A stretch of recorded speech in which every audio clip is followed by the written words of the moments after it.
gosh, I'd be there getting into character on my 9th Celsius at like 4 a.m. And then I'd look over at a tree branch and I'd see like a spider with muscles on it. And I'd be like, where am I? Jazz is about the future. I'm very much a 2 feet in type of person. I kind of just jump and sometimes see where I land, I went to go see the new Mission Impossible movie. And I remember leaving that theater and I felt like my ears were ringing. And it felt like I did cocaine. And then we found this lovely actor named Felix Garcia. He was... Oh shit. You know Felix? He was in our film. He was in the film that I produced with crazy. Diane. Oh, great. Writer. Before Sunrise. For this one time. Oh my goodness. For this one time, we'll tell our guests. No. That's insane. Finn, welcome to the First Act Break podcast. Thank you for joining us. Anytime. How are you, gentlemen? Good, really good. How are Very you? good. 10 out of 10. I'm very, very excited. Very excited to be here. Yeah, welcome back yeah. from your South by Southwest premiere from Thank a you. month ago? About a month ago. Yeah. How was Yeah, that so- experience like for you? It was very cool. Yeah. It was very cool because first off, I thought LA had it all figured out as far as the food on the food front, but we don't have barbecue figured out at all. I figured that out after going to Texas, and the festival itself was it was just so much fun. It was almost like an amusement park for film lovers. Okay. Yeah. Hell yeah. That's awesome. I do want to go back in time, though, to when this was 2021. I think every time that we are in this kind of a setting, either you or me or Aaron, our mutual friend, tells a story of how we met. So Okay. with this opportunity, I want you to tell that story. This is the first time I get to tell this on the air. It's so exciting. Well, I first met with a gentleman named Chris Biddle, who was another mutual friend of ours, and I was at a coffee shop called Jameson Brown Coffee in Pasadena around that like 2021, and there was a guy over on my left, and he had all his note cards out, and he was he had his laptop open, and I noticed that his note cards were like creating a beat board for some sort of script. And so I was like, oh, that's interesting. And I had all my stuff, and I had to use the bathroom, and I was like, hey, do you mind watching my stuff? And he's like, yeah, absolutely. So I leave. And then I come back, and I think I realized, after all this time, that I was just actually looking for the most handsomest boy in the room. And it happened to be Chris Biddle. And then I saw all his note cards, and I thought, oh, I think this is a great opportunity, for me to, talk to him, because he just seems really cool. And he was telling me about his script and his idea for, it was like something about a father and son run over the Easter Bunny. I remember that story. Yeah. And he was pitching it to me. And then flash forward 2 weeks later, we're going to see The French Dispatch with Chris Biddle, Aaron Kirk, Richard Lee, and I think and Chase then Shirts was there Chase too. Shirts was there as well. Mhm. And these are all lovely people, lovely friends of ours in the film industry, and or some of them in the film industry. And then a couple of hours later, I then meet Adam Kalachi, who's in an apartment, Chris Biddle's apartment, and he has an apron on, and he doesn't have any other clothes on, Okay. and he's making pasta. And then we all go to a USC party, and that was my first time ever at a college party, and I went with you. Really? Okay, I didn't even know that. First time ever. Wow, okay. So you broke my college party virginity. Heck yeah. And Not then after that, it was so interesting. It's just like, that's why I love Los Angeles, because it's just, you never know who you're gonna meet. And Chris Biddle and I love to tell that story now, because it's almost like a coffee meet cute Yeah. between the two of us. But yeah, that's kind of how we met, right? Yeah, it was that over at is the French complete. That's Dispatch. how I remember it too. French Okay. Dispatch, yeah. Did I say it okay? Yeah, that was beautiful. Okay. Beautifully said. Thank you. Better than I could have ever said it, Thank honestly. you very much. Going back to like what you said about LA and that's what you love about it. One of your first inspirations into filmmaking was La La Land. Okay. I do want to ask, like, how did you first get into filmmaking? Was that the film, or how did this all begin? Yeah. La La Land is one of my favorite movies of all time, for sure. I saw that when I at a pretty influential age of during my teen years, my young teen years. I would say it's hard to say. I don't think there was like necessarily one film or one director or one creator where I was like, oh, this is what I want to do. As a kid growing up with my dad and then also growing up with my stepdad as well, they love pop culture. So like with my dad, like I was constantly watching Empire Strikes Back on VHS when I was a kid. And with my stepdad, like he every place that we've lived at, he's had an office, and in that office he has every video game console ever made.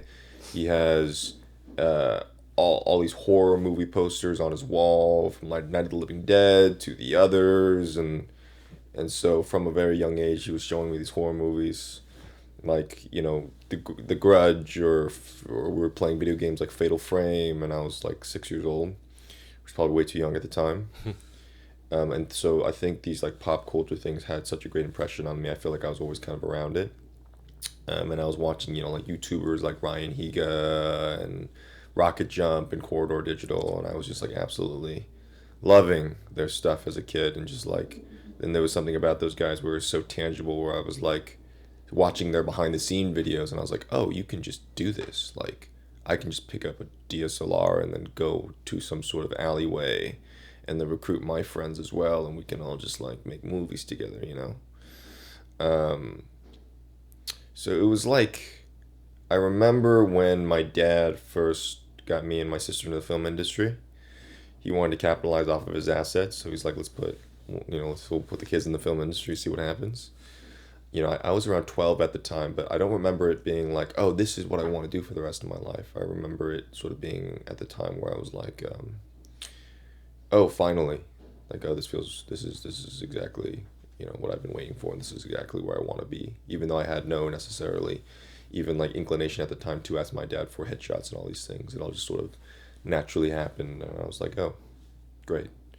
And then it was movies like La La Land, or movies throughout the 2010s, where it just continued to solidify my love for filmmaking. Filmmaking and acting for me has always been sort of this relationship where I've always been in love with this person, and as I continue to get to know this person, for better or for worse, all the positive and the flaws, I've continued to sort of fall in love with this industry. Through films like La La Land and even like YouTube content as well, and the love continues to deepen just talking with people like you, people who are passionate about the art, who also feel the same, and it's sort of this never-ending love that deepens. Right. Yeah. I mean, I feel like a lot of people growing up as kids, especially in LA, want to be actors when they grow up. Sure. But you were a kid and an actor at the same time. I know. But nowadays, there's like a negative connotation towards that. When they think about child actors, they Sure. think this whole other thing. But what was that like for you, when you were 12 and acting? I was sort of like ignorance is bliss type thing. And I was very fortunate to have that sort of mentality, because my pop was pretty aware of a lot of the things in this industry that can definitely be negative, especially for like young child actors. And so, my dad was always kind of just present in every room, and he was always just like, anytime I was on the camera, he was by the monitor watching, or if he could be by the camera. And so a lot of it for me, I wasn't really aware of a lot of it, as far as just like the positives and the negatives of of being a kid in the film industry, until I was a lot older, because I was just, kind of frolicking through flowers and eating all the Ritz crackers at Crafty, and then them going like, hey, we need you, and me going, okay, and then, saying my lines and then taking off. Right. Yeah. Was there like, when you were starting out, like, was there a lot of like Asian American actors trying to like, your age, trying to break into the industry, or was it like, did you feel like you were kind of by yourself?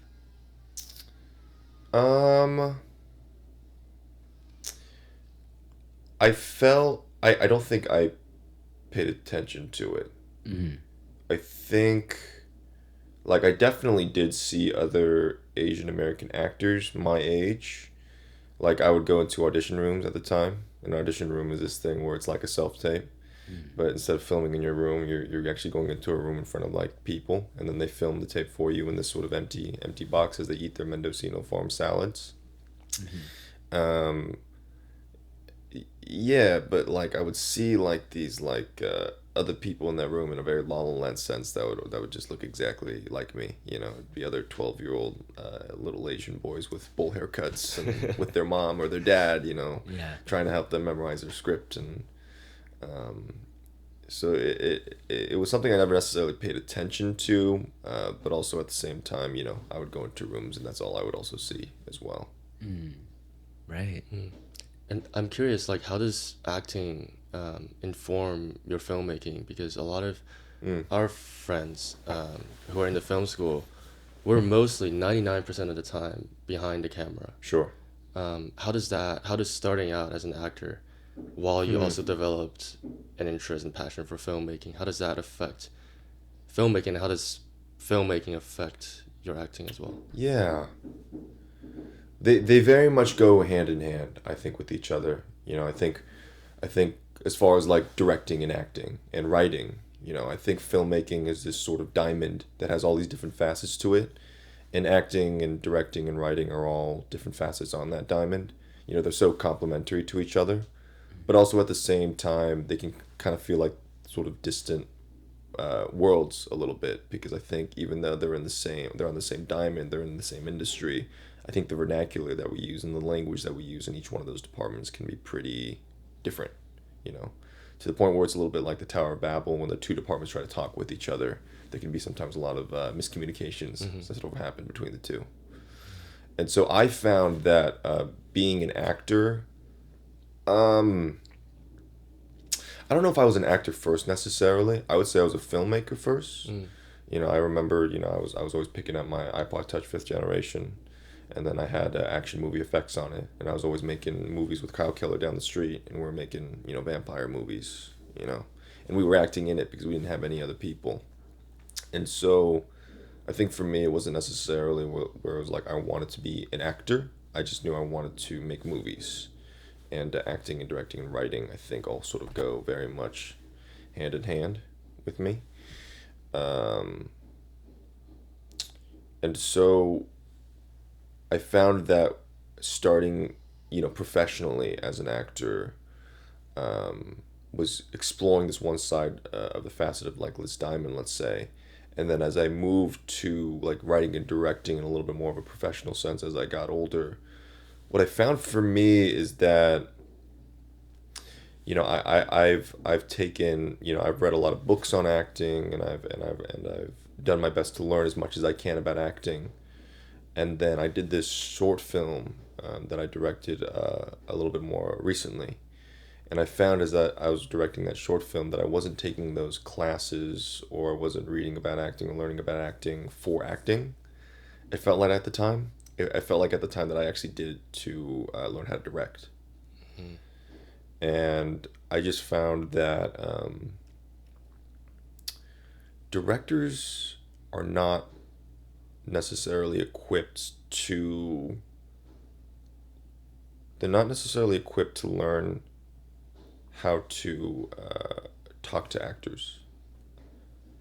There's such a specific language that I think actors operate with. Such certain words and phrases that can be actionable that an actor can really use as a jumping off place from their performance. And I just found, just, you know, from directors that I've worked with, you know, how important it can be, you know, for a director to use the right language to create a sort of foundation that an actor can jump off of for their performance.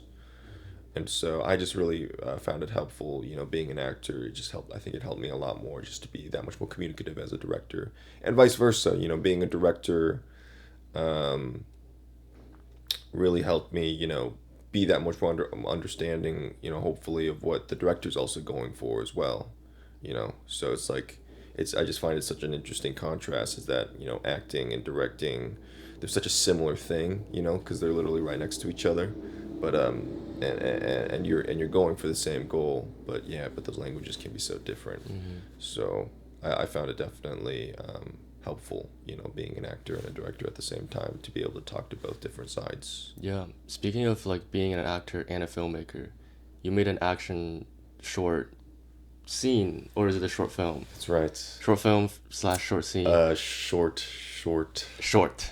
Yes. That you wrote, directed, and acted in as the main Tom Cruise style action star. Yeah. I was on set as Boomov, and you were just Thank on you, by it the every way. second. Of course. I appreciate that. Every second, like you're just so present, and you know exactly what you wanted. How did you build that skill set? And also, because it's an action film, you had that sense of energy, but I'm sure it's very different when you were directing your last short film, which leans more on the quieter side. How do you adjust your energy level on set as an actor / filmmaker, depending on the intensity of the scene? It's a great question. First off, the boom operating work on that was A1. I really appreciate it.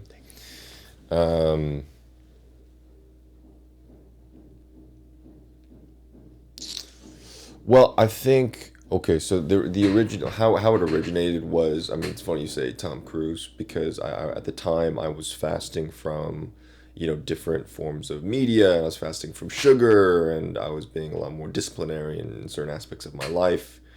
And because of that, I think my, what do you call it? Dopamine receptors were a lot more receptive at the time. And so during that time where everything was very low level, low energy, I went to go see the new Mission Impossible movie, which was Dead Reckoning. Yes. And I remember leaving that theater, and I felt like my ears were ringing, and it felt like I did cocaine.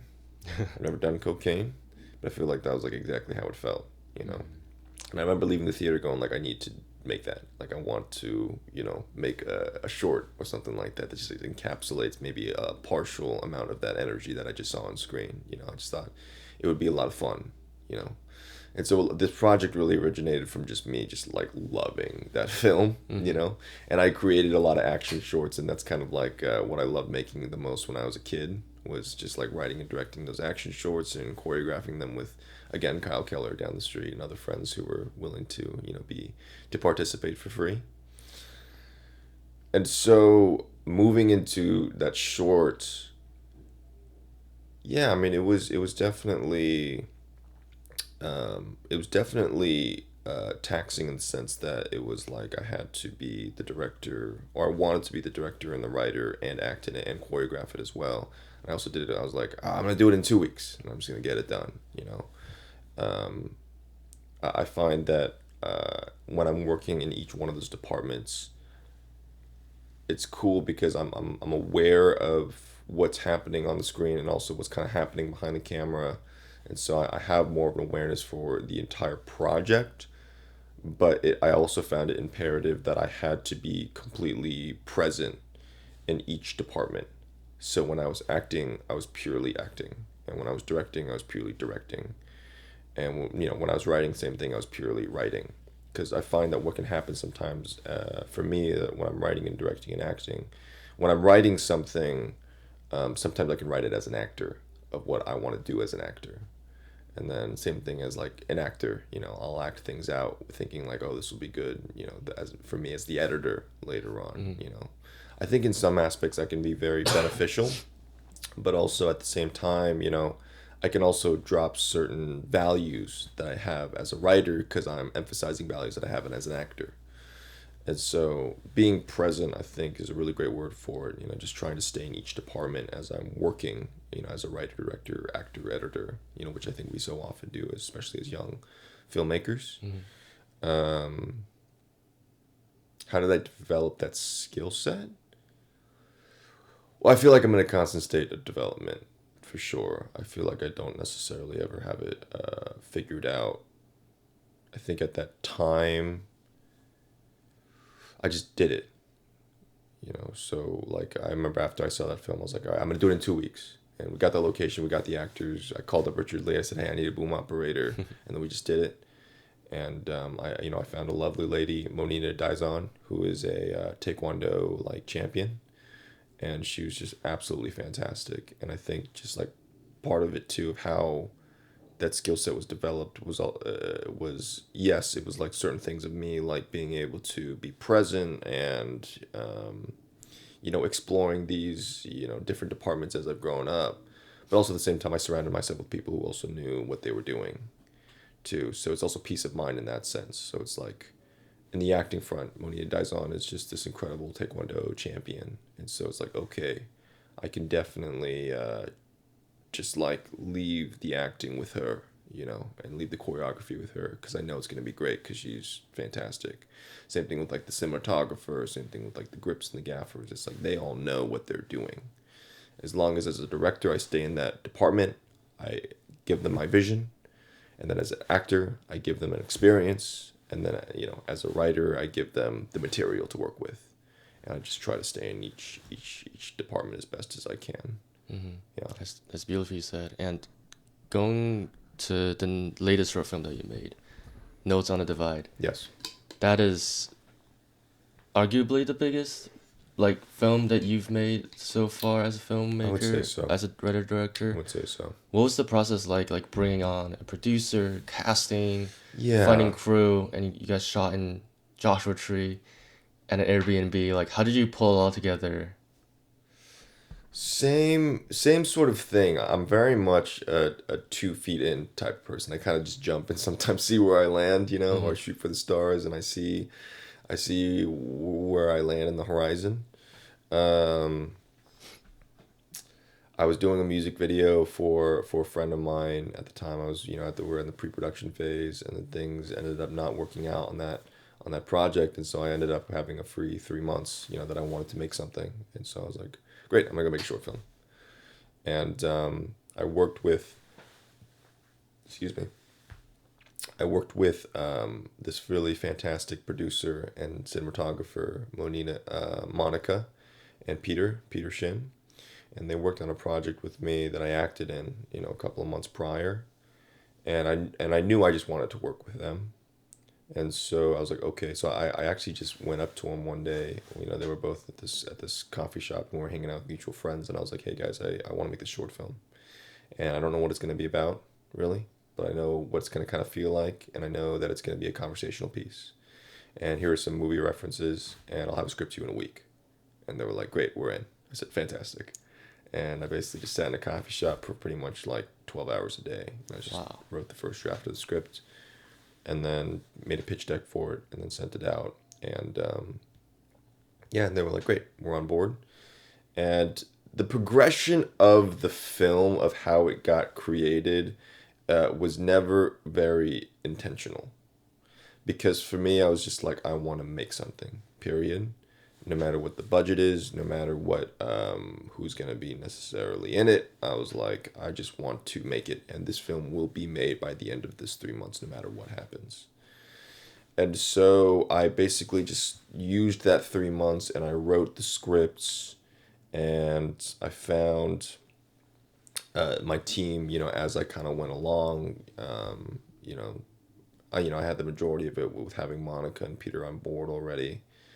And as the script sort of started to formulate, it was interesting. The script is about it's a conversational piece, and it's about a young lady who is on a trip with her friends at Joshua Tree as a last party before she goes away overseas.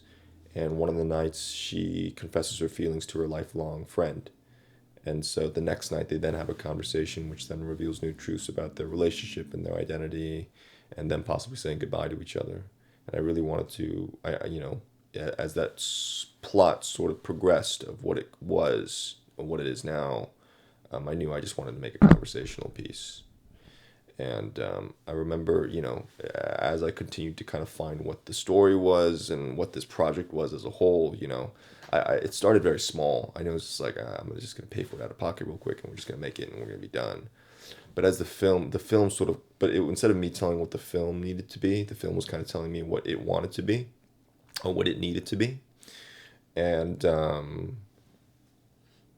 so it felt like I'd work on it 12 hours a day, but instead of me trying to make the movie was telling me what it needed to be.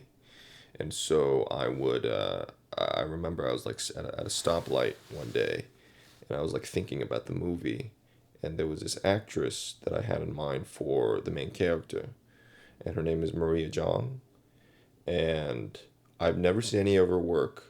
I met her once at this mixer because we're both a part of the same management company. I remember just thinking, like, I think for some reason I've never seen anything that she's been in. Like, I've never seen any interview, never any of her shows. And I was at a stoplight over on Western Avenue, and I was like, oh, I think she's the person for the film. And then as I had that thought, I looked over to my right, and I see her walking into a restaurant. Wow. And then I was like, oh, okay, that's interesting. Literally right when I had that thought, I saw her. So I was like, all right. So I finished drafted the script, had the pitch deck together, and I sent it over to her. And then I didn't get a response. And I said, okay, great.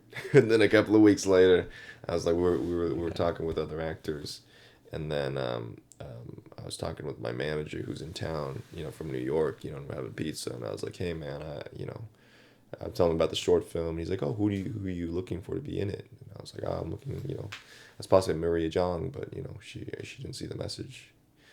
And then he's like, oh, okay.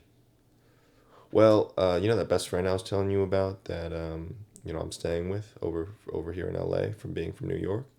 I was like, no. He's like, oh, it's her agent. I said, oh, great. He goes, you want me to send it? I went, yeah, could you? Yeah, he said, yeah. So we sent it over. Maria saw it. She loved it. And then that was kind of it as far as like how we found her. And then with the other actor too, it was the same thing. It was like the project was constantly telling me what it needed. And I was looking at all these different actors just through casting. And then we found this lovely actor named Felix Garcia. And he was... Oh, shit. Felix? He was in our film. He was in the film that I produced. That's with crazy. Diane, yeah. Oh, great. What if there's another Felix Garcia? What's he look like? It is the same. Yeah, It's the same one? I Oh, swiped okay. I was like, there's no way. Did you see? It's the same person? Same person. Fantastic. Wow. Yeah. Yeah, Small he's world. lovely. We Yeah. love Felix. Great actor. Mm-hmm. And I remember seeing him, and I remember being like, yeah, I really like him. And then I was like, but let's keep looking and let's see what else is out there. And then we got, after Maria got involved with the project, we started really expanding our net and seeing, who would really be the best choice for the character opposite of her, for Rob. And, we met with some really talented actors. But it was interesting, we did a bunch of chemistry reads, and then afterwards I talked with Maria. I was like, what do you think? Because I had specific thoughts, in a certain perspective, and she goes, yeah, they were all great. So we're meeting with Felix, right? I was like, oh, yes. There's the answer. Exactly. This is the same thing. The project just constantly telling me what it needed. But after I thought about it, and I was like, there's no one else that would have played these characters. The characters' names were Kim and Rob. Maria is Kim and Felix is Rob. And no matter what happened with the production and all the, different logistics and, of just going into making a movie, that was the thing that just remained true throughout the entire process, was that they were their characters. And it was just interesting of just how much like these guys just related to the characters too, just having conversations and talking. Like there would be little plot points in the script where Maria or Felix would be like, oh yeah, that's there's something very relatable to that in my life. And I'd be like, that's fantastic, And and then it just continued to progress from there, finished the scripts, got the location. Monica Moon was a fantastic producer. And then did a 3-day shoot, and the rest is in, not necessarily history, but the rest is in post-production. Yeah. How's that going, by the way? It's good. Last I heard, the film was being edited by someone. Was it being edited by someone in, I think, Germany? Okay. Don't know who it is. But I have my buddy who runs a editing company called Tandem, which is a really great editing company. And he was like, hey, I want to edit the film. I was like, oh, okay. He's like, yeah, and I just, I want to be a part of it. I said, yeah, great. He's like, yeah, and then I'll edit it. I'll edit the first draft. So last I talked to him, I was like, so how's the film going? He's like, yeah, buddy in Germany's got it. Okay. Great. Awesome. Great. Yeah. Yeah. That's cool. What do you plan to, where do you see this film going? Are you planning on a festival circuit? Are you uploading it to YouTube, Vimeo? Like, what's the plan after the film is locked? Yeah. Sort of same thing. I don't have any plans for it. I'm letting this project really tell me what it needs. It's just like I'm sort of aiming for the stars and seeing where I land with it. And I have certain ideas of like doing festivals, and I'm seeing what might happen from that. But yeah, it's just right now I'm just focused on just quality, the quality of it. I think the one thing that the notion that I entered with on making this movie was quality. I really wanted to make something of quality, and then after that, just kind of letting it do what it wants to do after the fact. Right. And honestly, your story about how you casted the actors were super interesting, right? And I wonder, like, from an actor's perspective, like, what is your way of finding actors for your short films and stuff? Do casting. Like, what websites or platforms or yeah. Well, when I was younger, I used Backstage a lot, and then now just do casting. So there's I forgot the exact name of the casting website, but just the casting website that Casting networks? Not Breakdown Express? Is it Breakdown? It might be Breakdown. Breakdown Express? Yeah, I think so. I think that might be the popular. Breakdown, casting networks. I don't think I've used casting networks. I've gotten jobs from casting networks, but I haven't used it as like a casting website. And Instagram. Okay. Yeah, Instagram, and just literally me. How I did it for this film, as far as just like looking at different actors, I would just Google young actors. Oh, yeah. And I would just go on IMDb, and I would just scroll. See what they've done. Yeah, scroll. And Okay. then I would go on casting. I would go on like agencies on IMDb Pro. Yeah. And I would just like look through their entire docket, and I would just write down names. And then, any name that I would write down, I would see if they're accessible on Instagram. And if they weren't accessible through Instagram, I'd email their agent or their manager. I'd have my manager or agent reach out to them. Okay. Yeah. That's so IMDb Pro yeah. is a huge tool. And you, based on your experience of like watching what they've done in the past, to pick out what you like for your film. Yeah, absolutely. I found that it was interesting. Like, I would look at their work, but I would also just like watch their interviews too. Just kind of like, I know that's not necessarily fully representative of their work, obviously, but just to understand the tonality of a person, I found very helpful. So we used Breakdown, but a lot of just YouTubing people and watching like Vogue questionnaires and watching like them answering questions while eating spicy chicken nuggets and stuff like that On Hot Ones or something. Yeah. Speaking of like getting involved in a project, I am curious like how you got involved in the feature film that premiered at South by Southwest. It Ends.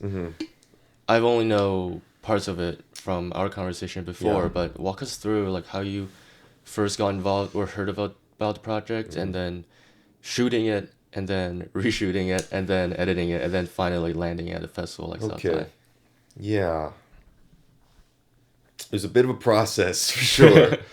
It's been about a 3-year process from me being introduced to the project and then to now it being released to South by. The way that I got affiliated with it was, I was doing production assistant work. I was wearing my best Ross Dress for Less button up as I took around ladies from England and just showing them around Los Angeles. There's like this fashion team or something, and driving around this 2020, white Sienna as I was blasting Spice Girls throughout town.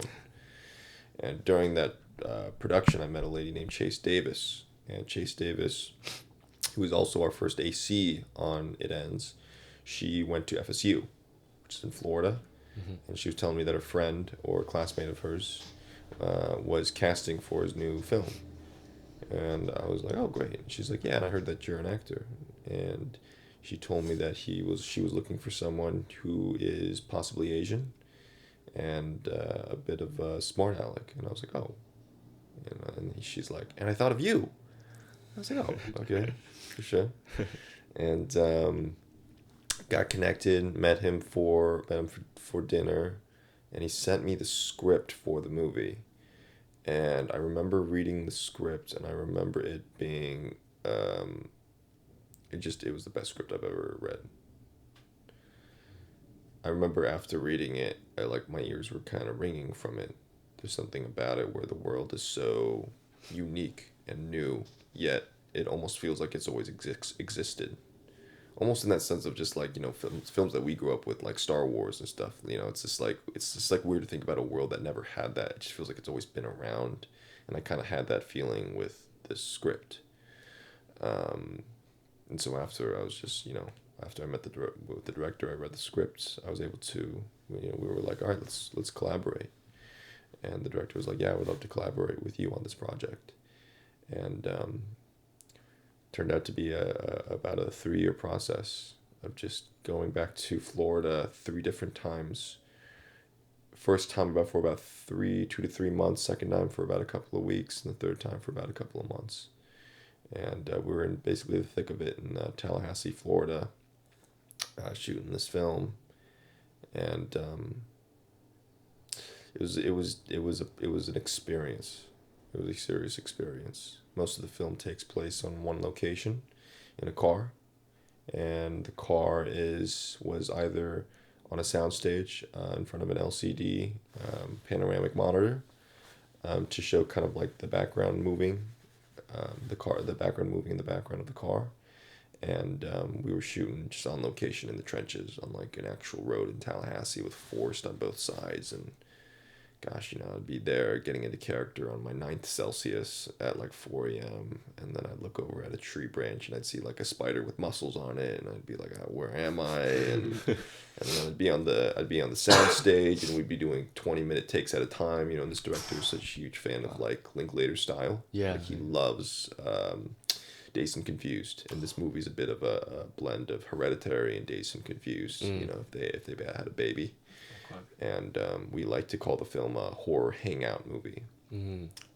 But in that process, it was a lot of just us, just dialogue, a lot of us, of the characters just interacting and discussing. It's almost like if the family at the end of Hereditary were at a bar and they all were looking at each other and went, that was kind of crazy, right? Did you guys see that? We saw that, right? We all saw that. So that's kind of this film. But, we'd be on that soundstage doing these takes, and I'd be like, pretending to drive for my 80th take, and I'd just look over, try to staying in character, and I'd see a guy on the floor who was Evan Barber, our producer, with a rope connected to this Jeep that was sawed in half to fit on the soundstage, and just him going like this to keep the car moving, And so there were times where I was on like 9 Celsiuses and 4 oatmeal cream pies that I would be like, I don't know if I was on stage, or I didn't know if I was outside anymore. The background, I didn't know if the LCD wall was real nature, and it was a process. Yeah. And I remember, we finished the film and we did 3 different cuts of it, and we pretty much from the first reshoot to now have reshot the entirety of the film.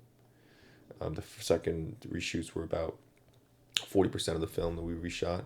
And then the next reshoot was about 60%, or it might be that might be flipped.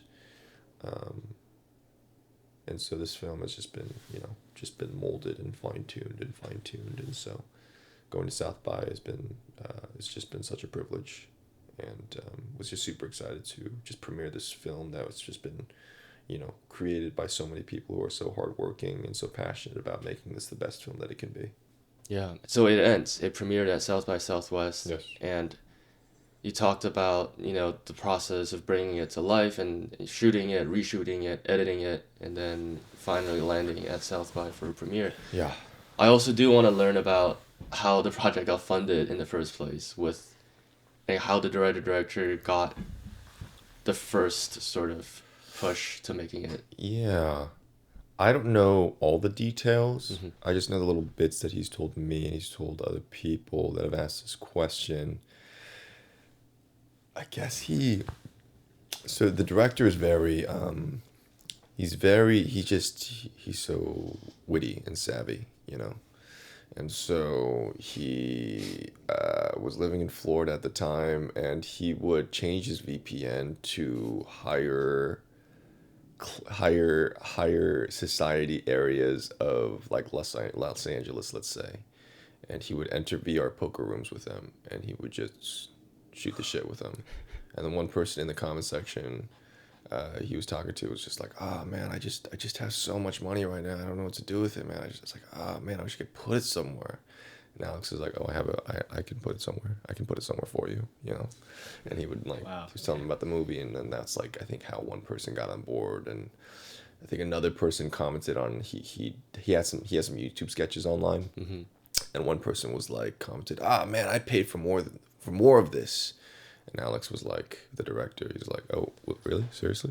You pay for more?" That's how another investor got on board. And just so I just, you know, it's just, there's just so many different, I think, like stories of just like how we got all these different people. What's a VR poker room? It's like, you ever play solitaire or like, it's basically that, but it's that you can like talk with other people Oh, that's on there sick. as well. You put on a headset and you're just like in that room with I them. guess so. Yeah. I guess I never paid Interesting. attention to the VR part, but I guess it's like on his head. Yeah, and you're just maybe we're just sitting there and then we're transported into a poker I room. guess so. Yeah. Yeah. So you're doing Casino Royale, but But remote. VR. remotely. Yeah. It's like Yeah. Twitch. Yeah. Okay. Yeah. That's fire. Yeah. How was getting the role like? So, because I know someone connected you to his project, but did Right. you have to go through like an audition process for that? Or? Yeah, there was a small audition process. It wasn't anything too rigorous, I would say. It was Okay. he sent me it was before we met. I was at my mom's house and he sent me some sides and he was like, "Hey, I'd love to see you read these sides." It was like 15 pages. Wow, that's a I was lot. like, "Oh man." And you don't need to memorize any of it. I was like, "All right, for sure." And he's like, and then I was kind of doing some work on it, and then one day he's like, "You know what? Let's just meet or something." Yeah. Oh no, it was I did meet with him over Zoom, and then we just kind of read through the pages, and then but that's what I mean though. It's like it was 15 pages because he loves just exploring character through dialogue, especially I think with this sort of film. And so it made sense. I was like, "Oh, I see why this audition has to be 15 pages. You know, why the sides are this long." But it was just like we just talked over Zoom for a bit. I kind of read through the pages. He's like, "Oh, I love Richard Linklater," and I was like, "Oh, I love Richard Linklater." And he's like, "Oh, this character." I think at the genesis of it, there was kind of an Ethan Hawke from Before Sunrise type thing. So I remember I was just kind of doing sort of like a Ethan Hawke archetype, in the audition. And then afterwards we met. And then we met at a bar in Glendale, and he was like telling me about the story about how we were just talking for like hours. And he was just telling me all about his life story, about how his grandma who's not from here, and she would come over and go to the local park and grab ducks and cut their heads off, and that's what they would eat for Thanksgiving.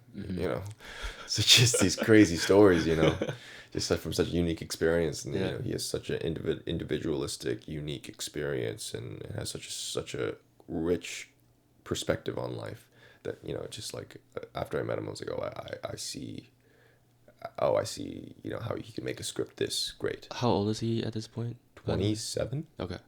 Oh, at this point he's 27. Like when he was 24, 23, something like that. Wow. Yeah, I was like 19 at the time. Yeah. And then after we met, he sent me the scripts. Then the email heading was like the anti-cargo shorts movement, because we were bonding over the fact that like we didn't like cargo shorts at the time. No hate to cargo shorts. We love those Kirkland cargo shorts. And he was like, "Here's the scripts. I read it, loved it." He was like, "Great, I'd love you to be in it." I said, "Great." And that was it. That's sick. Yeah. As an actor, I do wonder, because I primarily direct, right? Yeah. And I feel like a whole world to acting and what you guys think that I don't really know. So I wanted to ask, like, for example, like when you get rejected from a role, do you like when they email you to tell you you got rejected, or do you rather they not say anything?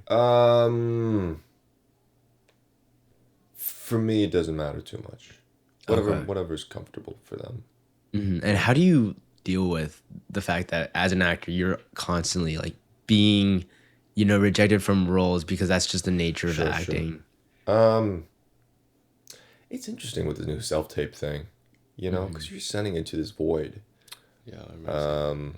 I think in the beginning, kind of like being in casting rooms when I was a kid, it's a lot more like the feeling of like, I hope this person likes what I'm doing, that middleman, the casting director feels like has been kind of cut out. The casting director's still there. They're just behind a different screen watching your work, So that immediate sort of feeling of like, I hope they like me or I hope I'm going to get this part feels like it's kind of gone. So some of that kind of carried over when I started acting again when I was 18, just the feeling of like, oh, I really want this part or, I really want to be a part of this film. And that feeling is still there. I don't think that ever goes away, just because I love, want being in movies and I love, stories. But gosh, it feels like at this point now, I'm just making self-tapes. I'm making the movie myself. Where I feel like when I get an audition in the mail now, it's just kind of like, oh, I've got the part. Oh, great, here's another part, And then I get to then be with the character for a couple of days. I'm let the character in the story for a couple of days, and I get to put it on tape, and then I send it, and like that's literally it. That's and awesome. then it just ends there for me. So it used to be, I think, when I was younger, where it was like booking the part, it was the entire Sunday. It was the ice cream and the whipped cream and the sprinkles and the cherry and the caramel fudge and the banana. But nowadays, it feels like the actual audition opportunity is like the entire ice cream sundae, and booking the part is not even the whipped cream. It's not even the cherry. I would say it's like the sprinkles on top. I sometimes forget. So like my agent will actually call me and he'll be like, hey, remember that part? They want to see you back for it. I was like, which part? And then they'll be like, oh, well, this one. I go, oh, and I get super excited. I'm like, oh, fantastic. I get to, explore this character again. But yeah, it's kind of come to a point, I think, for me now where it's just, I feel like I kind of get the part. I think someone said that actually. Michael Keaton, I think, said that, where he was just like, the audition is your work. I was gonna say that exact same quote. Yeah. Yeah, and then the actual shooting or booking it is like vacation almost. Yeah. Yeah. Yeah. Is that what you said? I forgot how you said I it. think that's pretty much what he said. Yeah. It's just like the audition itself is the work. And that you got the part because you're there and you got the scenes and there's your audience. You got a 2-person audience there. Now you don't even have that 2-person audience. You just got a camera and a black piece of tape on the back wall and your friend on FaceTime over on the left. Yeah. So you're just performing for your friend on the over FaceTime who's not even an actor, and they're just like waiting for you to finish up, and then you're just having chemistry with a black piece of tape. So it's just such a controlled environment now. But yeah, it kind of just stops. It starts and ends in that room. I think a lot more these days for me. When you audition, is there like a certain preferred length for you? It's like 15 minutes, 30 minutes. What is that? As far as like going into the room? Yes, or even on Zoom when you audition. Sure. So this is after the self-tape. Whatever they want. Whatever they want. If they want to do it for a long time, I like playing with the character. If they want to do it for a short time, I have a certain piece of work that's usually like, oh, I just want to do that. And if I get to do that, great, And I'll sometimes ask for more time if they go like, okay, that's, thank you so much. I go, oh, actually, I'd love to do that again if you have the time. If they have the time, fantastic. If they don't, that's also fine too. Just whatever they're looking for, because at the end of the day, I'm performing for them. Right. Yeah. Cool. How do you ever like associate or how do you not associate yourself by the rejection? Like, how do you not take it personally? Oh, I mean, I focus on what I have control over for sure, and that's just the work. Right. But also, I don't necessarily associate my, I guess, like who I am with acting. We're just like, I mean, if you really boil down what acting is, for me, it's like we're just court jesters. We're just having fun. Yeah. and it can definitely be very difficult, especially if it's like a part that's like so right for you, and like so like up your alley, and like it's a great film, and it's like gonna really get like maybe bring a lot of exposure. The story's fantastic, and you like, oh man, this would be really nice to have. At the end of the day, it's just like a job. Instead of clocking in though at the counter, I'm clocking in just at home, and I'm clocking in to do the audition. I'm clocking out when the audition's done. And if I happen to be on set, that's just a new place that I'm clocking in to be on set. I'm clocking out at the end of the day after I hit my marks and say my lines. Right. So I try to just be, those feelings definitely come up where I'm like, oh man, I wonder if I could have gotten that part or something like that. But, at the end of the day, if I do my best work and I put my best foot forward, then I'm like, it just wasn't for me. And I just try to be as ruthlessly objective as I can with the work, and leave it at that. There are actors who've said that what they do is they're professional liars. There are also actors who say that whenever they're approaching a role, they're trying to chase after the truth.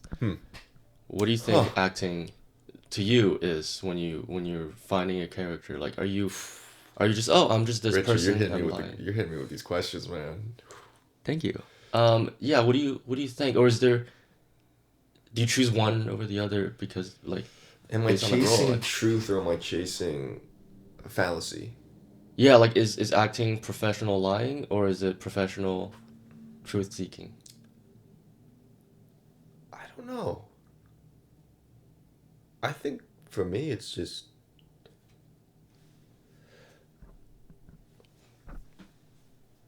that's a great question. I don't know. I think for me it's just having an experience. And we might be facilitating that experience, to a certain degree, but I think I would lean more towards truth, because I'm playing a character that's not me, but also certain aspects of me, but I'm trying to do it that's honest, I think, to the writing and to the directing and to what the editor needs, because filmmaking is not an actor's medium. I believe it's an editor's medium, or more of a director's medium, and so for that it's just like I try to just have an honest experience to what they need, to what the writer needs, to what the writer was looking for. That's really it. So if I would lean towards one more, I think it would be, it's about the truth of what other people want. And it's my job to have an experience within those confines of truth. And yeah. I was thinking, like, if somebody out there is listening who's 16, 17, maybe even younger, for trying to start filmmaking in 2025 or acting, Sure. what would you tell them?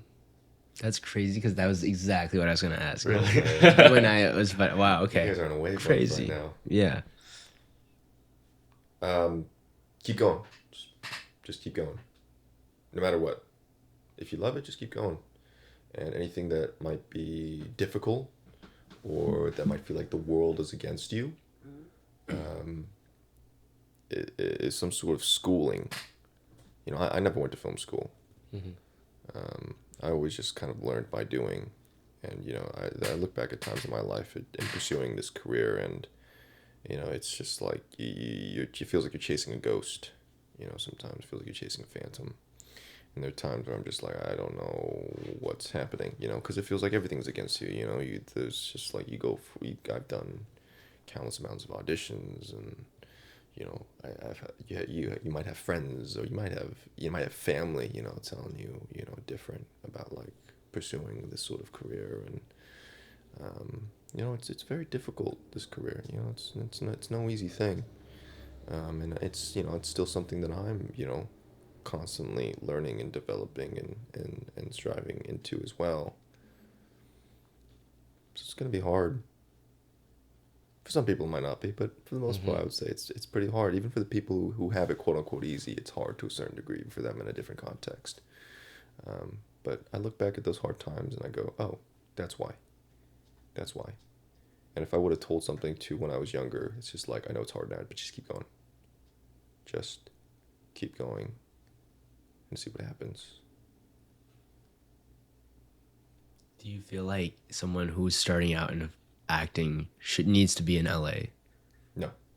Okay. What about filmmaking? No. Why is that? Just make movies. It depends how you define.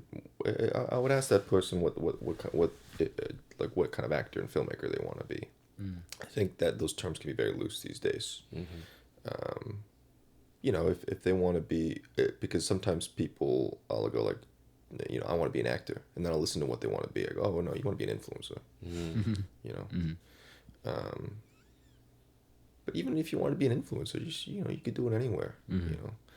It's just if you have for the people and if you have the love of it, you know. I love Tarantino. He goes, if you truly love making films, you can't help but make a good movie. I think there's such a good degree of truth to that. It's just like you, wherever you're at, just make stuff. Nothing's stopping you, especially nowadays. You know, you can do anything nowadays. I mean, much less with AI. It's like, gosh, you can have like an entire set now at your disposal, at your keyboard. It seems like, but yeah, just make stuff. The only reason if you'd want to come out to LA or someplace like New York is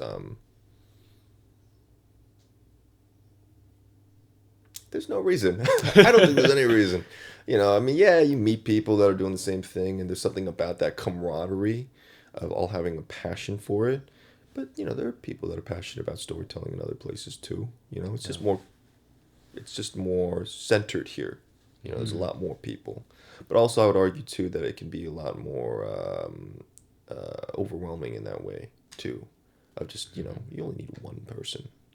You need a couple of people. A couple of people who are passionate about it. Give them a camera, give them some paper, and they're on their way, man. Yeah. Do you think you need like an agent or manager? Again, it depends on what you want to do. Like professional Hollywood kind of acting. Yeah, it's helpful. Yeah. For sure. How does someone land an agent or a manager? Oh man, there's so many different ways. For me, I just emailed a bunch of people.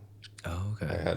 I made my own reel that I wrote, directed, and edited, and I had other short films in the past that I cut scenes from and I put it in there, and then I would literally go out and make short films, and I would, just knowing that I was just gonna cut a small snippet from it for my reel. So like you remember that short film Stay? Which one? Yes. That I did. It was like in Black front Magic. of my house. Yeah. We shot on Black Magic. Wrote this like 9-minute scene, knowing full well that I was only gonna use 20 seconds of it. You know, but I wanted all that context in order to influence that 20 seconds. And then I cut that into the reel, and then I needed like 2 more scenes. One scene of me playing a certain archetype that I knew that my look and feeling kind of lent to, as far as just like what I'm usually advertised as these days, what I want to be advertised as these days, and one I needed a crying scene, and so I got my buddy Sully. I was like, hey, can you bring your camera over to my house? I just wrote like a couple of pages, and I'm just gonna shoot some stuff. He goes, yeah. So he brings over his Black Magic, his Canon, what do you call those, cinema cameras. Okay. Yeah, anyways. And then he's like, I'm just like, yeah, you can set it up. I'm just going to sit on the couch. I'm just going to ramble at the wall for like an hour, and then maybe I'll cry. He goes, great. And I did that for about an hour and cut about 10 seconds from that, and did a quick scene at the dining table. Went to my roommate, Caleb Sotelo at the time, knocked on the door. I was like, hey, can you play computer hacker at the table? He went, yeah. He brought out his laptop, who he was using in the room anyway, and he was doing coding on it, and he just started coding at the table instead as I did the scene, and cut that into the reel. Josiah Topping from Trader Joe's that I worked at the time did my headshots with a Nikon, and I was just going through downtown LA in his white Acura, and I had a bunch of clothes, wardrobe in the car, and got the headshots from that, and made a package, sent it out to a bunch of agents and managers. Kept it very simple too. I said, hello, my name's Finn. I'm an actor. Here's my material. Thank you. And landed an agent. Did some work with them, landed a different agent, did some work with them, landed a different agent, landed with management. And that was kind of it for me. but it's different for everyone else. But I would say, you know, if you were looking to get an agent and a manager, I would first ask that person why. Yeah. What are you looking to do? And then, you know, most of the answer is like, oh, I want to be on a Netflix show. I go, why? Like, why do you want to be on a Netflix show? Mm-hmm. Like to make money. Okay, then great. You want to be an influencer. Okay. I don't think they want to be an actor. Because if they want to make money, do not go into acting. Really? You are not going to make money back fast at all. Yeah, because like what I think people's misconception is like the top 1% of the 1% are the biggest like star level people are the people who actually are there and they're paid like really well. Yeah. But the most of acting is not that, right? It's the 0.0000001% make a actually. consistent income in this field. If you're in it for the money, do not go into this field. Go into something else. Don't go into the industry. You know, maybe I don't know, producing, but even that, it takes years. It's just like if you're looking for fast money or if you're looking for just consistent money, you know, go somewhere else. Not because we don't want you, but because it's just if you're looking for money, this is not the place to do it. You know, it's just not. Well, speaking of that though, how do you sustain like a life, you know, while acting? Like, how do you pay rent and stuff in LA, especially? Act through acting, and then if I'm looking for supplementary income, just anywhere. Just I work at different restaurants sometimes, and work at different you know. So I did a lot of PA work when I was younger. I was working as a grip when I was younger. Oh, I didn't know that. Okay. Yeah, I did a lot of grip work. I gaffed for a feature film once. Just anywhere, you know. I think money's very easy to find these days. You know, anybody can just jump in their car and they can start Ubering. Right. That's true. Start delivering groceries for Instacart. You know, if you want a job at a restaurant, just go into restaurants. Yeah. You know, money is very, I think, accessible. But for me, it's like I love acting for the work. You know, and so I do my best to store resources away for the winter, meaning more for like pilot season is what winter translates to. Oh, okay. So that when pilot season comes, you know, I'm ready to go, and every day is audition. That's awesome. Yeah. What was I gonna ask? Oh yeah, one of the quotes from La La Land is, Damn, man, if you're what are you doing to me? How can you be a revolutionary if you're such a traditionalist? traditionalist. How can you change it to jazz if you're so stuck in the past? I think it's something like that. Jazz is about the future. Yeah. Do better.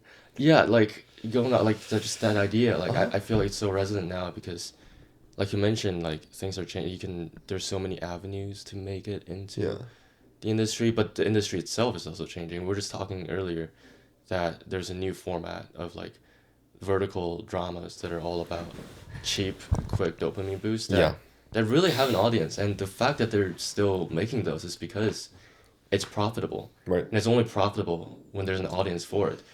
Obviously, there's always been soap operas and whatnot, but this is like something almost entirely new. Like, how do you, or just to everyone who's in this industry, like, how should we respond to that? Are we traditionalists or are we part of that revolution? Like, how should we navigate this changing landscape? Well, I think it's just whatever you're passionate about. You know, I think some people will say like, oh, if you're an actor, you need to go make TikToks, or if you're a filmmaker, you need to go start making vertical content. That's the way in, but I would say that it doesn't necessarily have to define your choices. You know, you choose what you want to do, and so I think that's definitely one avenue into making. Let's say someone wants to be a feature filmmaker, you know, a feature film actor, and they think they have to do TikToks. Yeah, sure, but also you don't also have to too. I think people just love. I think with however the landscape changes, and however much, you know, new things, tools, and things get introduced. I think at the end of the day, people just want to be entertained, and the way that people are entertained, I think, never changes. People love shiny things. People love stories. People love innovation and quality. People love these things, and so Yeah, right now it might be, social media and things like that. And next week it might be something different. But I think at the end of the day, like, you can use these avenues for sure. But you can also just do what you want to do. If it's unique to you and it's your story that you're telling, because I think everyone has a book inside of them, I think it becomes a universal experience. As long as it's honest and it's true and it's passionate, I think people always respond to it. It's that quote in La La Land, people love what other people are passionate about. Mm-hmm. I think that's so true. Mm-hmm. So, yeah, just do you. See what happens. Do what you want to do and don't do what you don't want to do. Mm-hmm. Right. If you wake up tomorrow morning and somebody says, hey, I love your work. Here's what do you give me? $3 million. Okay. $3 million. To create something. Can you give me 4? What would be 4? Sure. All right. What would you make? Dang, I should ask for 5. It's too quick. What would I make? Feature. It's gonna be a feature. I'd maybe go to VR poker and put it all in red and then get 6 million and then make a bigger feature. Mm-hmm. Yeah. What would the story be about, you think? Like, instinctually, what do you think the genre? Or... Like tomorrow, if I got it tomorrow? Maybe say like in a week. Or in a week? Or a month. Okay. A week to a month. A week to a month. I don't know. Something honest to me. Something, I would say, something very truthful to my experience.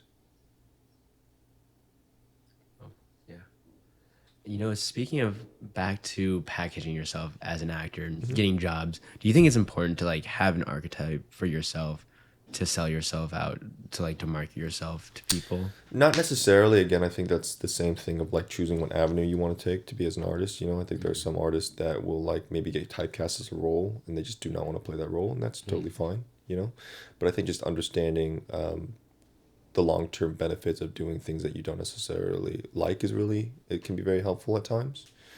I think it's more helpful than saying that you can be everything. I think what can a trap that actors can fall into with their reels, especially, they'll like go, oh, I can play everything. Here's me being funny, here's me being sad, here's me being angry, here's me being happy, here's me being cool, here's me being nerdy, and a casting director will look at that and not really know what to do with it. Because it's just like you're kind of a master of everything, which kind of makes you a master of none. I would say starting out, it can be helpful knowing how people perceive your archetype when you do your work, so that casting directors and people will be able to go, oh, he might not be able to do everything, but he can do this one thing. I know exactly what to put him. And I think knowing your brand, I think, is always a great thing, throughout your entire acting career. But I think it can be especially helpful starting out, knowing what sort of work you are automatically kind of seen right for. Right. And also if you don't like it too, it's like I heard this story, like Margot Robbie. Margot Robbie played the archetype, quote unquote, of the dumb blonde or the pretty girl or the popular girl or the it girl, and that's how she rose to fame. Like, she played these roles where she was sort of the side character in a lot of these pieces, and then, man, when she rose to fame, man, she then produced everything that she has done since then to now. And she has played some very, very diverse, extremely complex, layered characters that I don't think she would have been able to do right at the beginning of her career. And I think it was through her process of, playing to the archetype that people perceived her as, to be able to get to a position where she can then choose and pick her roles. I think it was an incredibly smart business move for sure. She just seems, she's just so I think, smart. Right. Yeah. And you talk about how you audition a lot, keep auditioning and treat it as like a performance. I wonder, where do you get all the opportunities to audition from? Is it usually from your agent, or like where do you get all the chances to audition? Just agent, manager. They'll like pitch me for projects, and then Some weeks I'll read for a couple projects. Other weeks I'll read for like 7 times a week. So it really depends what the landscape is. That's not for everybody. That's just how it is right now for me, with who I am, what I look like, what my archetype is, as far as like how the way that I'm marketed, not just on the business side of things. But it varies. So I wouldn't say it's gonna be the same for everybody. Right. So, but if you were to not have an agent or manager, how does someone find opportunities to audition for roles? It's everywhere. I think opportunity for being in content and in stories is everywhere. It might not be exactly what your cup of tea is. It might not be a Denis Villeneuve project every single time, especially starting out of the things that you might be in. But it's everywhere in the sense that also you can make it too. You can make those opportunities. But I mean, gosh, it seriously is like the idea of the celebrity I think is dying, is because anybody can be a celebrity. Like, gosh, you can make a video. You guys can make a video, right now, or we could make one together, and tomorrow it'll blow up, and we'll be billionaires. Like, it's just such a different, landscape, but there's just so much opportunity to just do things, to put your name out there. Yeah, so I think just the opportunities everywhere, just in the same way that just like if you want to make money, so I think money is just everywhere, just of how accessible things are these days. As far as on a technical level, I mean, backstage, casting, get your reel, get your headshots. If you want to be an actor, gotta have a reel, gotta be able to see your work. Like, I'm an actor. Oh, great. It's like, can I see your work? No, but I'm working on it. Okay. Got any headshots? No, I'm about to take some though, but I'm an actor. Like, all right. It's like going to a job interview and then being like, so what have you done? It's like, oh, I've eaten at a lot of restaurants. And great. Can we see your resume? Nah, but I'm typing one up right now. I'll get that to you soon. So Right. If you're applying to these websites, I think having some headshots, good headshots, and having a reel that's specific to you and unique to you, and that's not everything, but just you, I think is very, very helpful. Right. And this goes into kind of like what a lot of movies I've been seeing recently. I don't know why. Maybe I'm just like memories picking it selectively, but I feel like for the last, 100 movies or 50 movies I've seen, Yeah.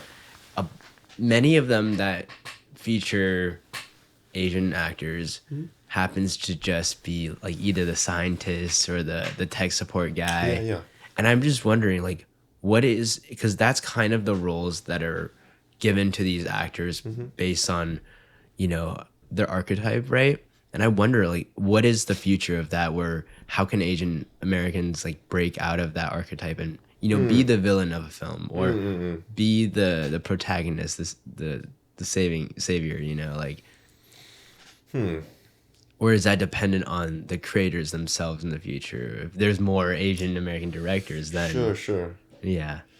Well, I mean, the landscape has definitely changed a lot for sure in that way. I think, like, even just compared to 10 years, much less 5 years ago, like, the opportunities, specifically for different ethnic groups have just broadened and just widened so much. And I think, that we've definitely been able to tell a lot more unique and really just great stories because of that. And also, I think people are now becoming very familiar with, different aspects and different ethnicities because of that, and different just heritage rooted in these really great stories.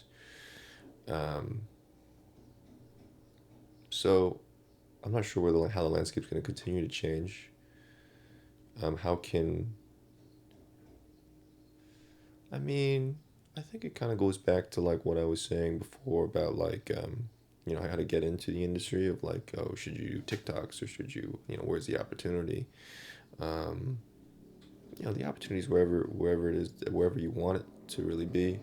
So, if you're a certain, you look a certain way or you are a certain way and you want to play a certain character that might not be in the cultural zeitgeist, is that the right word? It's the cultural, the world, but that's okay. Just go do it. Right. Yeah. Cool.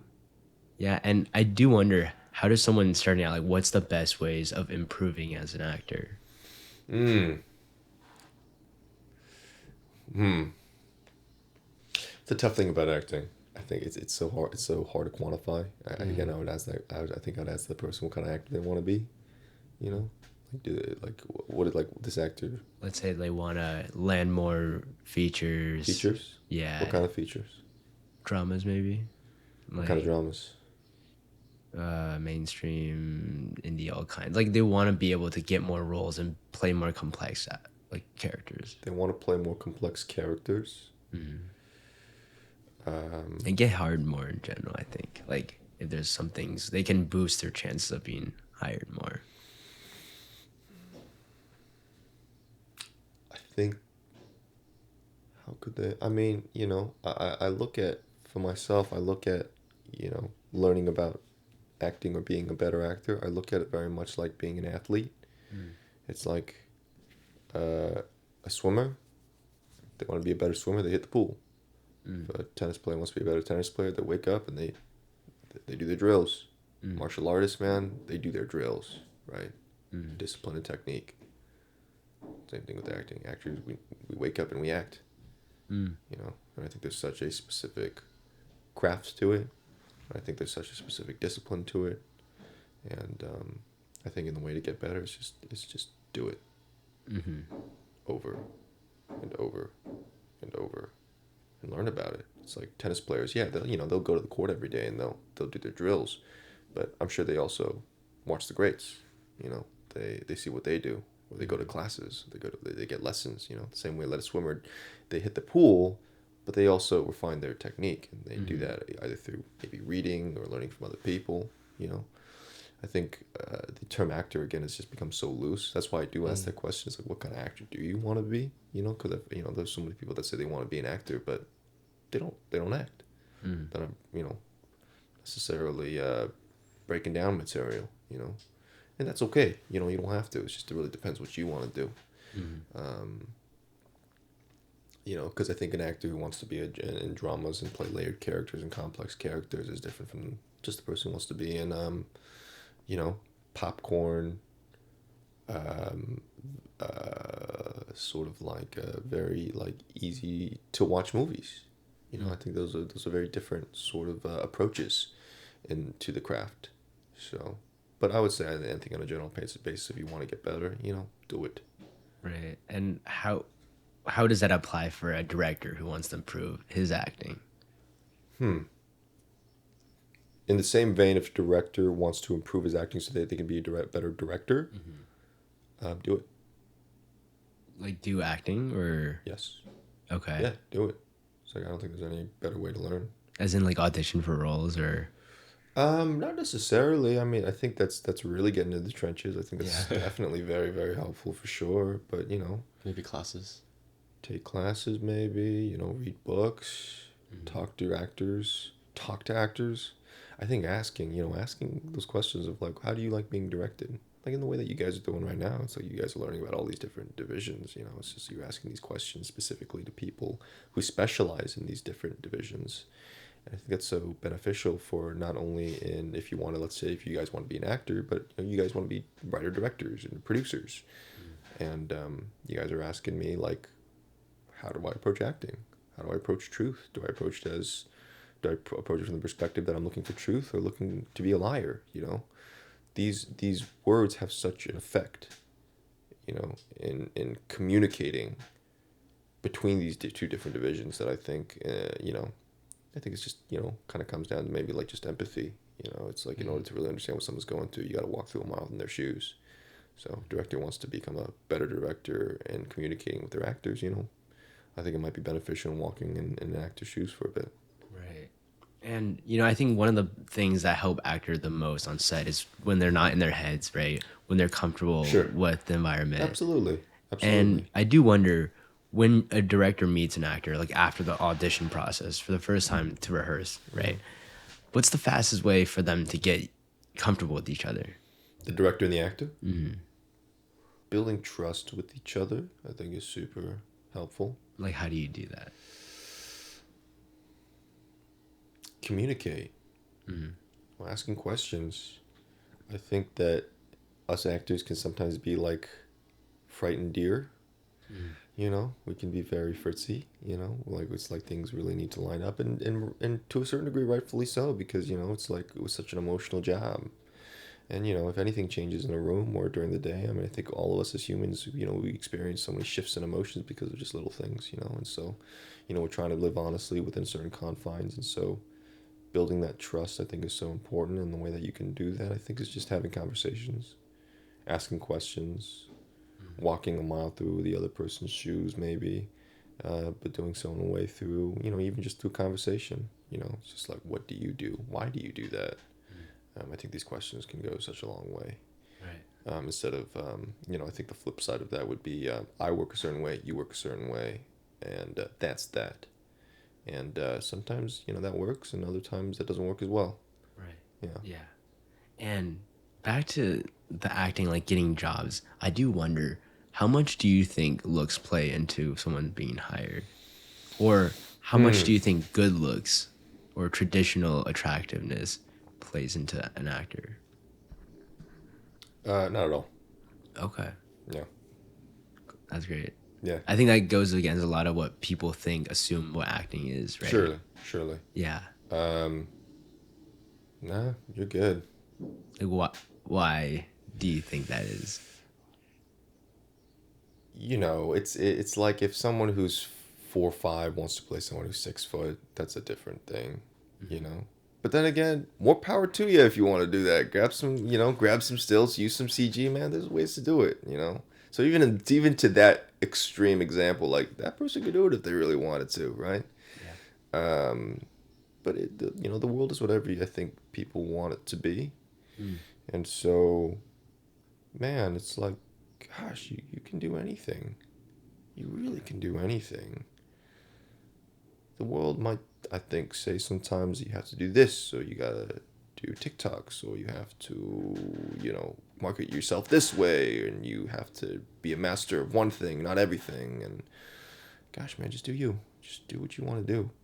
And if there's not a niche for it, you can make the niche. Mm. And if there's not an audience that's already established for it, you can make the audience. Yeah.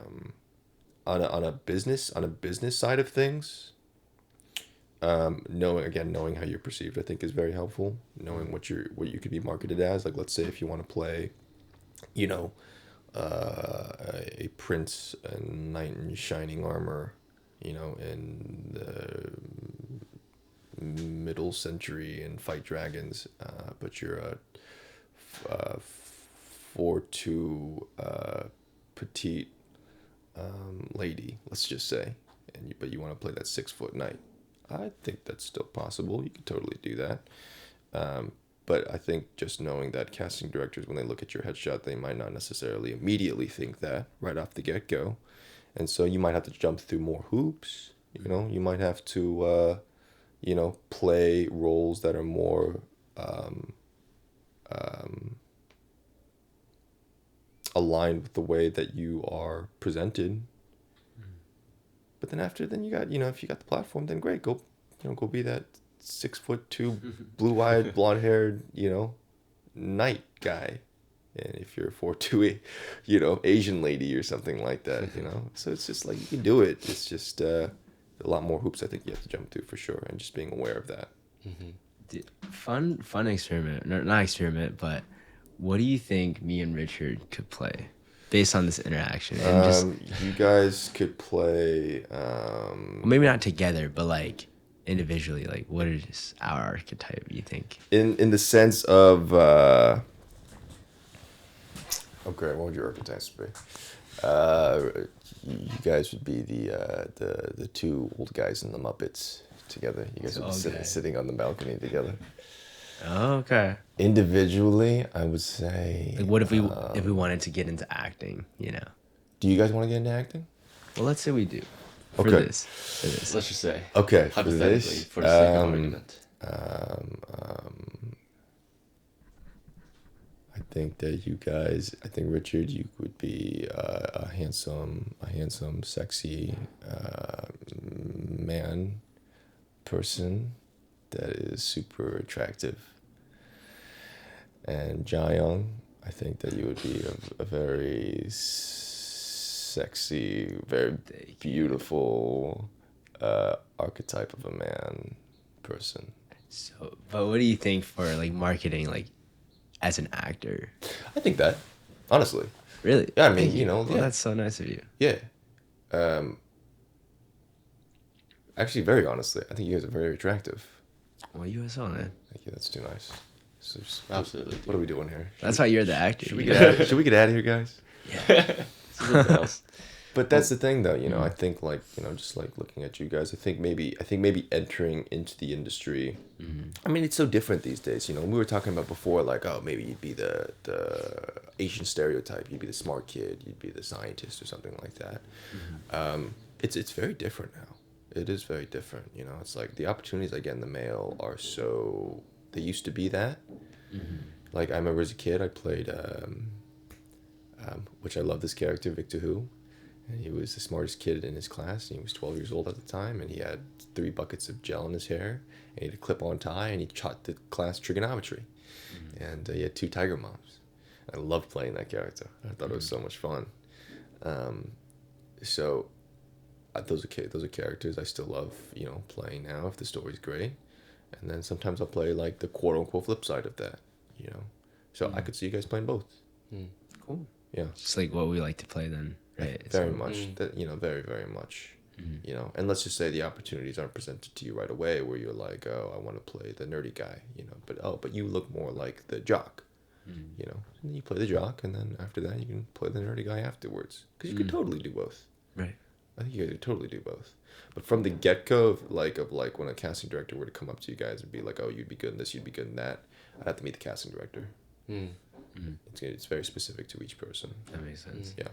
There's your answer. I mean, I know Jiang's trying to maybe sign up for some acting.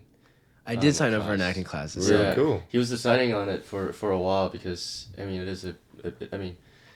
I've never we done don't it, act. you know, I don't yeah. act. Jiang doesn't act. Uh-huh. But I think what we realize as filmmakers who are learning through everything, that all the technical stuff is actually, that's all secondary, even lower than that. It's really about capturing the essence of a person, of a human being. Sure. And I think the reason why we're really trying to learn more about that craft is because, you know, filmmaking, especially if you want to be a director, then working with actors is like a number one skill set to have over the other technical ones, I would say. Yeah. Yeah, absolutely. I love that you guys say that. How is it been? Well, it's starting in July Uh-huh. or June or something like that. Sweet. But I'm excited. It's like 6 weeks, 2 day a week, and apparently it's rigorous according to the Yelp reviews, but Cool. we'll see That's how the it best. goes. I love hearing when an acting experience is rigorous. Really? Very much. Okay. Yeah. I hope I don't get yelled at too much, you know. Like, Oh I've man. never done this before. It's been It'll great. be fun. Yeah. Yeah. Excited. But I would say, you know, it's like, it is very much about the experience. I very much agree with that. And the pathway to obtaining that experience within the confines of the film, I think, is so vast.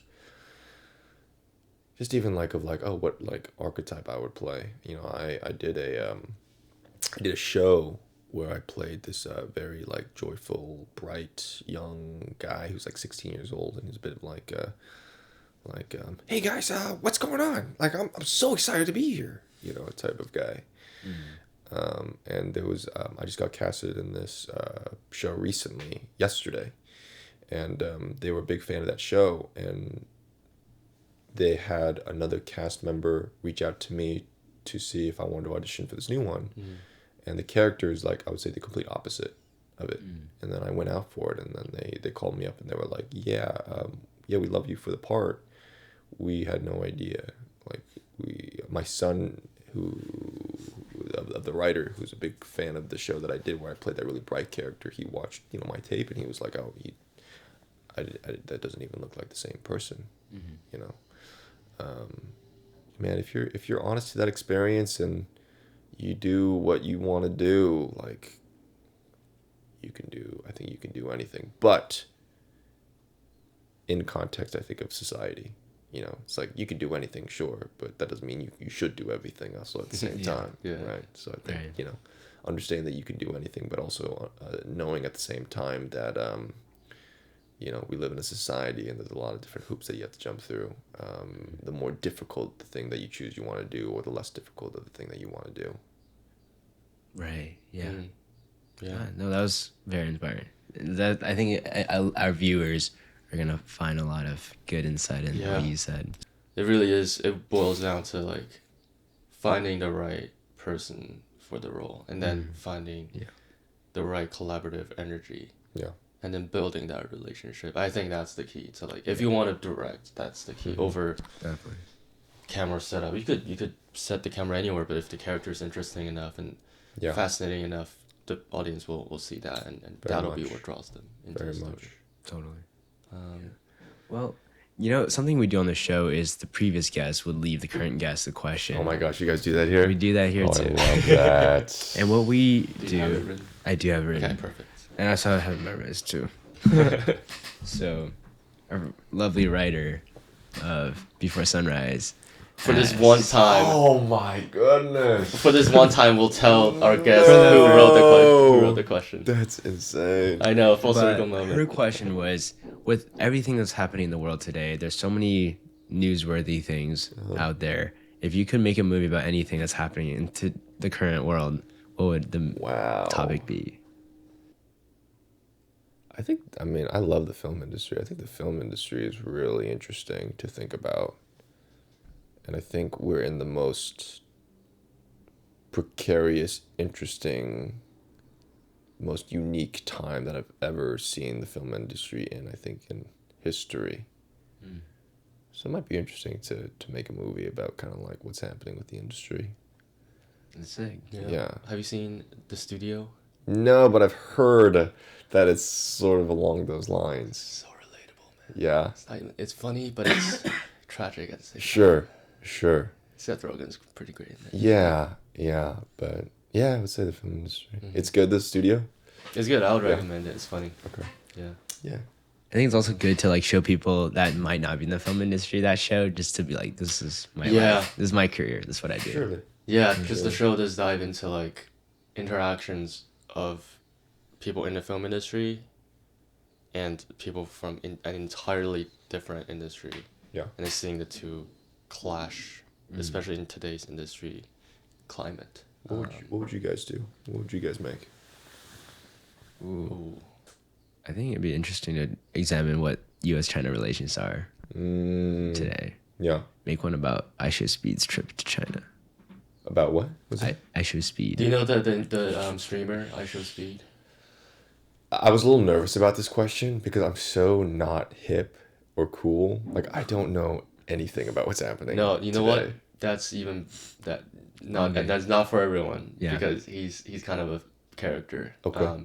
But what he is basically he like travels around the world. But before that, he was like a popular like streamer, and he just does like really outlandish Yeah. expressions, and that's why people like really connect to him. Okay. Did the world tour, went to China, and then it kind of was a big deal because he went to places that really represents what the country is. Yeah. And a lot of media like CNN or even Fox News, the depiction of China from the news is not it's not Positive accurate, it's at not all. positive, Yeah. it's very surface level, very one-dimensional. And what he did was he drew his worldwide audience base to countries around the world, including China, and it really allowed people to see what the country's all about. And I think, yeah, going off of what Yang said, I think making maybe even a documentary about that, could be interesting. Yeah. Yeah. Like a satire of like how the news kind of misrepresents different countries. Yeah, like Adam McKay style. Yeah. Yeah. Like a Big Short type of. Big Short type, Yeah. like comedy, but also tragedy underneath a little bit. Yeah. Sprinkle them in there. I like this, guys. I Yeah. think. So if you had 6 million given to you within a week and 6 million. is that the film you'd go for? I go for that. Okay. Yeah. Cool. You know what? 6 million. You know what? Now that I realize my questions are pretty tough, to answer. Those are great questions that you guys Yeah. are telling. Oh my gosh. Yeah. I think I would make probably something along the lines of that would be really heavily inspired by Linklater as well. I'm just a big fan of his too. Yeah. And Huge fan. but I would probably wrap it also around some kind of genre. Mm-hmm. Maybe sci-fi, Yeah. but Linklater style. Yeah, yeah. Does that even make sense? It does, yeah. It will when I make it. Exactly. Yeah. But yeah, probably something like that. 6 million. That's Could be a contained, high concept. That doesn't need a lot of CGI, Cool. but high concept. Very cool. You know what's happening today? Later today? It's a historical event, actually. What's happening? Well, by the time our viewers hear it, it's probably a few months ago, but it's the Sperm Race. Have you heard about that? I have not. So they take like Heard sperm about from two this. dudes, right? Okay. And they make them race each other, and they examine the race under a microscope, and you can see which sperm like gets to the finish line first. And it's at like the LA like stadium or some venue, and it's like a dude from USC and UCLA competing, and it's I guess to promote men's health, because I guess the healthier you are, the faster it swims. I think that would be an interesting movie idea too. Or a documentary. Dude, I was gonna go to that, but they canceled my ticket because they were moving venues. What? And then I was like, this is sketch as fuck. So I didn't like buy another ticket. Yeah. But it's Did whoever's they take your money? they get refunded. Okay, good. Yeah, it was $20 a ticket. Yeah. But it's cool, I guess. I don't know. It's like a new hip Gen Z kind of thing. Yeah, that is new. That is a for way. sure. That is yeah. I mean, I I do- didn't could- hear about that it would until be- Dad told me about That would be a funny movie. Yeah. It's like live too. If you watch it later tonight, you know, it's look up Sperm Really? Race. Yeah. I could see that in like a early Whoa. 2010s like comedy, Yeah. Yeah. like a Hangover type. Or like even like those entrepreneur movies, like the founder, about the people behind it and how they Sure. put the whole thing together. I don't know. Sure. It's interesting. The process of finding the people Yeah. Who would agree to who would it? agree to it. That's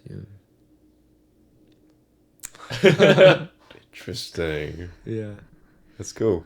Sounds good. Well, yeah. Well, did you have a deep question you wanted to? Yeah. If you had, let me think. Which one?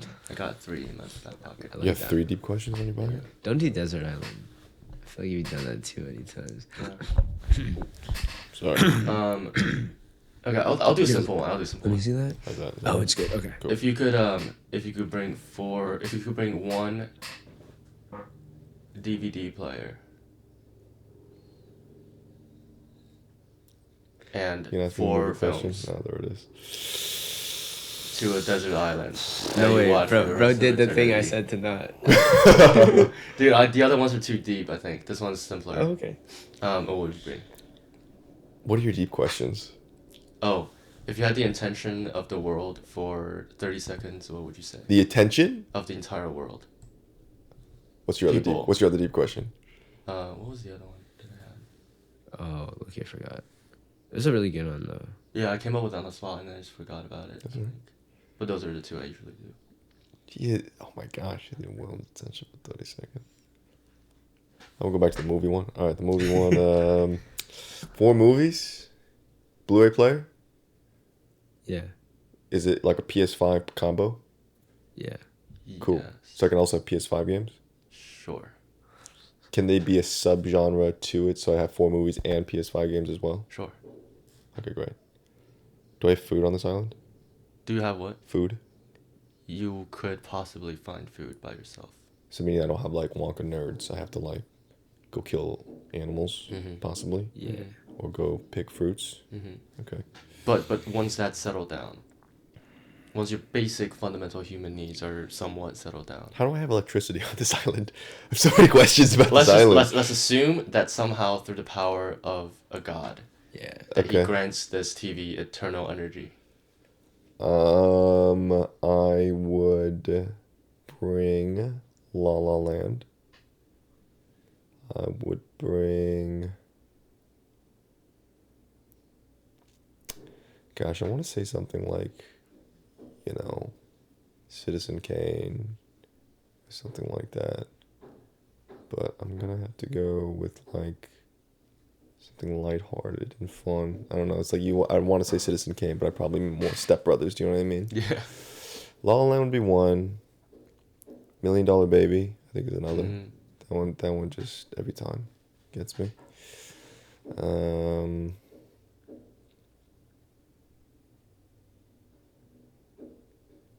I like Shawshank Redemption a lot. I said I wanted lighthearted movies, and here I am picking like the most existential films of all time. One more. I'll throw in like Elf or something like that. Mm-hmm. Yeah. No Ryan Gosling. I got Gosling in La La Oh, Land. you have it in La La Yeah, Land. That's right. Gosling's in I was La like, La Land there. Yeah. Big fan of his. Yeah. Well, what's next for you in your acting journey? Get better. Yeah. I want to get better, and I would love to learn more about it, and I would love to. I'd love to make a movie where I rob something. Oh. What I love about acting is that you're allowed to do things that you can't do in real life. Mm-hmm. You know, because like I can't rob a bank in real life for some reason. People don't like that. But in movies, not only can I do it, like I'm also celebrated for it. I've always wanted to rob a bank, so I'd love to rob a there you bank. go. That's awesome. Yeah. Well, thank you so much for coming on our episode today. Thank you, Finn. Thank It's you. great talking to you. Blast. This is so much fun, guys. Thank you so much for having me. Yeah, of course.